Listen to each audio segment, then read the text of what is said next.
catch the soul astro.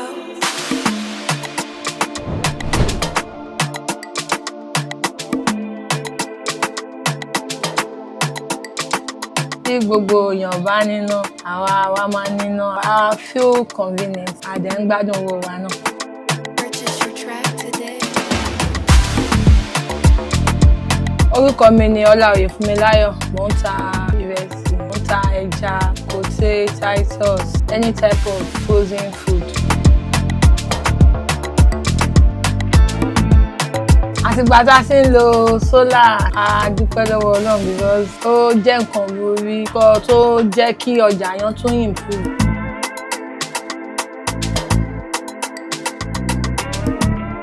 Iná yẹn ò dáadáa láti power ẹja yẹn, then owó epo fún generator ti pọ̀ jù. Ọmọ wa ní pé òkè pé ká lọ ṣèwádìí. Àwa ṣe ìwádìí Koolenergies solar. Ní láti ìgbà yẹn tí mo ti ń lò ní sí mo ra epo mọ́. Kò dẹ̀ sí pé iná wà iná ò sí lọ́rọ̀ tèmi mọ́ báyìí. So iná wà iná ò sí o, we don't mind.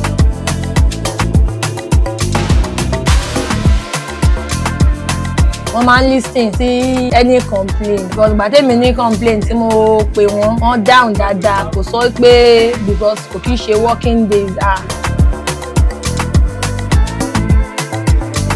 Ó lè recommend Koolenergies fún yàn nítorí pé èmi fúnra mi gan mò ń gbádùn dáadáa. So ó dẹ̀ jẹ́ nǹkan tó fìyàn lọ́kàn balẹ̀ jù náà NEPA lọ.